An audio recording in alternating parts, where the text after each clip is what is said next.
इस सृष्टि में जो जन्म लेता है वो निश्चित रूप से मृत्यु के अधीन हो जाता है। भगवान श्री कृष्ण कहते हैं कि इस मृत्युलोक का हर एक प्राणी, चाहे वो मनुष्य हो या पशु पक्षी हो या फिर पेड़ पौधा हो, हर सांस लेने वाला व्यक्ति अपने जन्म के साथ मृत्यु को भी लेकर आता है। हर प्राणी को एक ना एक दिन निश्चित क्षण पर मरना अर्थात अपने शरीर को त्यागना ही पड़ता है। मनुष्य को सिर्फ कर्म करने का अधिकार है, फल की इच्छा ना करे। भगवान श्री कृष्ण कहते हैं कि मनुष्य को चाहिए कि फल की इच्छा त्याग कर कर्म को अपना धर्म समझ कर करे, क्योंकि जो भी मनुष्य फल प्राप्ति की इच्छा करता है उसका मन फल के बारे में सोचकर अपने कर्तव्य और कर्म से विचलित हो जाता है और उस इंसान को वो फल प्राप्त नहीं होता है जिसकी उसने कामना की होती है। इसीलिए भगवान श्री कृष्ण कहते हैं कि मनुष्य सिर्फ कर्म कर सकता है, फल कदापि मनुष्य के अधीन नहीं है। जो लोग फल की इच्छा से ही कर्म करते हैं वे लोग सुख दुख आदि के चक्र में फंस जाते हैं और उनके मन की शांति नष्ट हो जाती है। भगवान श्री कृष्ण कहते हैं कि मनुष्य अपने फल की इच्छा को त्याग कर कर्म को अपना धर्म समझ कर करे तो उसको फल अवश्य मिल जाएगा, परंतु उस फल को वो व्यक्ति विधान की इच्छा समझकर स्वीकार कर ले।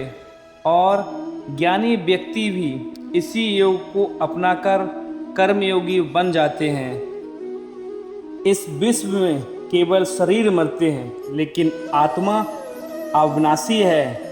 शरीर के मरने पर भी आत्मा नहीं मरती है। भगवान श्री कृष्ण कहते हैं कि आत्मा ना कभी जन्म लेती है और ना ही कभी मरती है। जो आजन्म, नित्य, सनातन और पुरातन है, जो शरीर के मारे जाने के बाद भी नहीं मरती है। जो सचमुच ज्ञानी होते हैं वो ना उनका शोक करते हैं जो मर गए हैं और ना ही उनका शोक करते हैं जो अभी जिंदा हैं, क्योंकि वो जानते हैं कि जो मर गया है वो फिर से जन्म लेगा और जो अभी जीवित है वो अवश्य ही मर जाएगा। मरने वाला फिर से जन्म लेगा, क्योंकि केवल शरीर का नाश होता है। शरीर के अंदर जो आत्मा है वो कभी नहीं मरती, क्योंकि आत्मा को ना कोई शस्त्र काट सकता है और ना ही उसे अग्नि जला सकती है, ना ही जल गला सकता है और ना ही इसे वायु सुखा सकती है। अपने मन को नियंत्रित करो। यहाँ भगवान श्री कृष्ण कहते हैं कि मनुष्य के शरीर का एक अदृश्य अंग है मन, जो कभी दिखाई नहीं देता है, परंतु वही इस शरीर का सबसे शक्तिशाली हिस्सा है। मनुष्य को मैं के घमंड की मदिरा पिलाकर मदहोश करने वाला पाखंडी केवल ये मन ही है। उसके हाथों में मोह माया का जाल है, जिससे जो मनुष्य की कामनाओं पर डालता रहता है और उसे अपने बस में करता रहता है। ये मन शरीर से भी मोह करता है और अपनी खुशियों से भी और अपने दुखों से भी मोह करता रहता है। खुशियों में खुशियों भरे गीत गाता है और दुख में दुख भरे गीत गुनगुनाता है। अपने दुखों में दूसरों को शामिल करके उसे खुशी मिलती है। किसी भी मनुष्य को उसका मन जीवन के अंत तक अपने जाल से निकलने नहीं देता है। अपने रस्सी में बांधकर उसे तरह तरह से नाच नचवाता रहता है। ऐसा तब तक होता रहता है जब तक हम अपने आप को मन के अधीन रहने देंगे, तब तक हमारा मन हमें नाच नचाता रहेगा। मनुष्य का मन मनुष्य को इतनी फुर्सत भी नहीं देता कि वो अपने अंदर में झांक कर अपनी आत्मा को पहचाने और आत्मा के अंदर जिस परमात्मा का प्रकाश है उस परमात्मा का साक्षात्कार करे। किसी भी जीवित प्राणी के लिए आवश्यक है कि प्राणी अपने मन को काबू में करके अपने अंदर में झांक कर अपनी आत्मा को देखे, तब उस आत्मा के अंदर उस परमात्मा का प्रकाश स्पष्ट दिखाई देगा और उसी को ही परमात्मा का साक्षात्कार कहते हैं। हमारा शरीर और मन कैसे काम करता है, यहाँ भगवान श्री कृष्ण कहते हैं कि मनुष्य का शरीर एक रथ के भांति है, जैसे आँख, कान, नाक, जीभ और त्वचा आदि। इन इंद्रियों घोड़ों को जो सारथी चलाता है वो सारथी ही हमारा मन है और उस रथ में बैठा हुआ स्वामी वही हमारी आत्मा है। मनुष्य की इंद्रियां विषयों की ओर आकर्षित होती रहती हैं और ये सब तभी तक ही हो सकता है जब तक जीवात्मा अपने मन को काबू में ना लाए। जब तुम स्वयं मन के अधीन ना रहकर अपने मन को अपने अधीन कर लोगे तो वही मन एक अच्छे सारथी की तरह तुम्हारे शरीर रूपी रथ को सीधे प्रभु के चरणों में ले जाएगा। यदि मन तुम्हारा स्वामी है और तुम उसके अधीन हो तो वो तुम्हें माया के बंधन में जकड़ता ही रहेगा और जब तुम अपने मन पर काबू पा लोगे और उसके स्वामी हो जाओगे तो वही मन तुम्हें मोक्ष के द्वार तक ले जाएगा। भगवत गीता के अनुसार इस दुनिया में 3 प्रकार की खुशी होती है। नंबर 1, तामसिक खुशी। पहली प्रकार की तामसिक खुशी हमें ज़्यादा सोने से या ज़्यादा आलसी होने की वजह से मिलती है, यानी कि आराम करने वाली खुशी। नंबर 2, राजसिक खुशी। राजसिक खुशी हमें जो किसी मटेरियल गोल को अचीव करने के बाद मिलती है, जैसे कि पैसा कमाना, गाड़ी खरीदना, दारू पीना आदि चीज़ें करने से जो हमें खुशी मिलती है वो राजसिक सुखी कहलाती है। नंबर 3, सात्विक खुशी। ये जो तीसरे प्रकार की खुशी होती है ना, उसे सात्विक खुशी कहते हैं। भगवत गीता ये कहती है कि तामसिक और राजसिक ये दोनों खुशियाँ अस्थायी होती हैं, परंतु सात्विक खुशी ना वो पहले हमें जहर की तरह लगती है लेकिन बाद में वो हमें शहद की तरह लगने लगती है। भगवान श्री कृष्ण कहते हैं कि इस संसार में केवल 2 ही वस्तु हैं, एक शरीर और दूसरा उस शरीर में रहने वाला शरीरी। इस शरीर में रहने वाला जो आत्मा रूपी शरीरी है वो कभी भी नहीं मरता और जो शरीर है वो सदा रहता नहीं। आत्मा एक शरीर छोड़ती है और दूसरा शरीर धारण कर लेती है। बिल्कुल वैसे ही जैसे मनुष्य अपने पुराने कपड़े उतार कर नए कपड़े धारण कर लेता है। आत्मा नित्य है, इसीलिए वो नहीं बदलती, परंतु शरीर नाशवान है, इसीलिए एक ही आत्मा के कई शरीर बदलती है। इसीलिए हर जन्म में हमारी आत्मा नए नए शरीर धारण कर लेती है।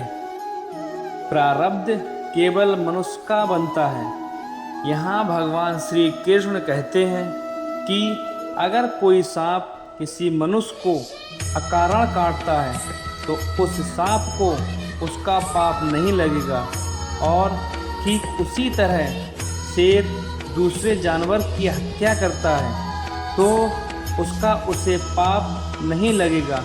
या बकरी का उदाहरण लीजिए, बकरी किसी की हत्या नहीं करती है और सिर्फ घास खाती है, तो इस कारण वो पुण्य की भागी नहीं बनती है।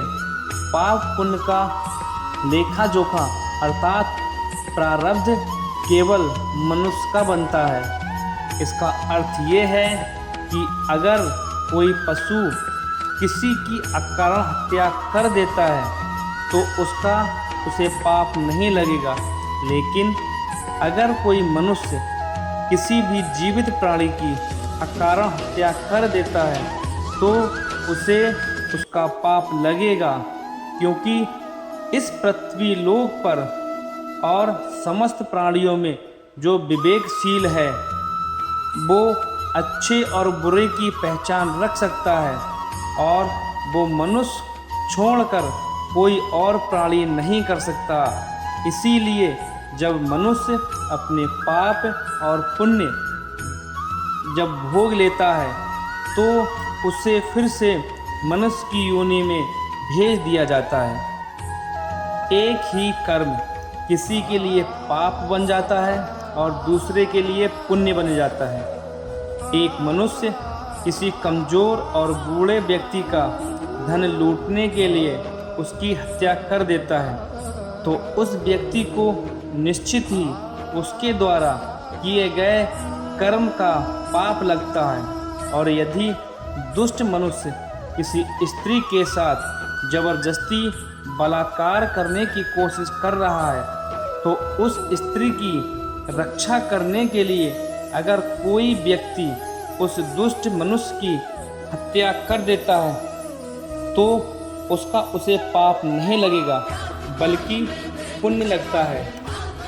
कर्म तो वही रहा किसी की हत्या करना, परंतु उस कर्म के पीछे की भावना क्या है और मारने वाले की नीयत क्या है, इसी के फर्क से ही एक ही कर्म किसी के लिए पाप हो सकता है और दूसरे के लिए पुण्य हो सकता है। जिस भावना और नीयत से मनुष्य कर्म करता है उस नीयत के कारण एक ही कर्म किसी के लिए पाप बन जाता है और किसी के लिए पुण्य बन जाता है। कर्म के इस ज्ञान के द्वारा ही मनुष्य को कर्म, विकर्म और अकर्म की पहचान होती है। इसका अर्थ ये है कि मनुष्य जब निष्काम भावना से कर्म करता है तो उस कर्म का फल उसे नहीं भोगना पड़ता, इसीलिए वो अकर्म हो जाता है। कर्म उसे कहते हैं जिसे सकाम भाव से और फल की इच्छा किया जाता है। उसका फल मनुष्य को उसके कर्म के अनुसार अवश्य मिलता रहता है। अच्छे कर्म का फल अच्छा मिलता है और बुरे कर्म का फल बुरा मिलता है। और जो असत्य, कपट, हिंसा आदि अनुचित और निश्चित कर्म को विकर्म कहते हैं। हर मनुष्य का पृथक धर्म क्या है और अपने धर्म का विधान मनुष्य खुद बनाता है। इसका अर्थ समझाते हुए भगवान श्री कृष्ण कहते हैं कि धर्म का जो विधान है अगर उसे किसी दूसरी व्यक्ति ने बनाया हो तो वो तुम्हारा धर्म नहीं हो सकता। तुम्हारा धर्म वही है जिसे तुमने स्वयं बनाया हो, जिसे तुम्हारी आत्मा ने स्वीकार किया हो। धर्म एक व्यक्तिगत चीज़ है जिसका फैसला व्यक्ति को खुद लेना पड़ता है। अगर किसी गांव पर डाकू का हमला हो, उस गांव की लड़कियों का अपहरण कर रहे हों और उसी समय किसी का पिता मृत्यु शैया पर पड़ा अंतिम सांस ले रहा हो, अपने पुत्र से बार बार पानी के एक एक घूंट मांग रहा हो, तो उस समय उस व्यक्ति का यानी कि उस पुत्र का क्या धर्म होना चाहिए? वो मरते हुए अपने पिता के कंठ में अंतिम समय गंगा जल की बूंदें टपकाता हुआ अपने पुत्र धर्म का पालन करे, या फिर अपने गांव की लड़कियों पर जो संकट आ गया है उनकी रक्षा के लिए अपने हाथ में तलवार उठाते हुए उन डाकुओं का मुकाबला करे। अवश्य पड़े तो अपनी जान भी देकर अपने गांव की इज्जत बचाए। इसका निर्णय कोई दूसरा व्यक्ति कैसे कर सकता है? इसको धर्म का दोराहा या धर्म संकट भी कहते हैं। ऐसी स्थिति में वो व्यक्ति क्या करे, उसका फैसला कोई और व्यक्ति नहीं कर सकता, बल्कि ये निर्णय उसे खुद ही लेना पड़ता है कि उस समय उसका प्रथम धर्म क्या है। उस समय उसकी अंतर आत्मा जो आवाज़ दे वही उसका प्रथम धर्म है। इसीलिए हर व्यक्ति का धर्म व्यक्तिगत होता है और मनुष्य अपने धर्म का विधान मनुष्य खुद बनाता है।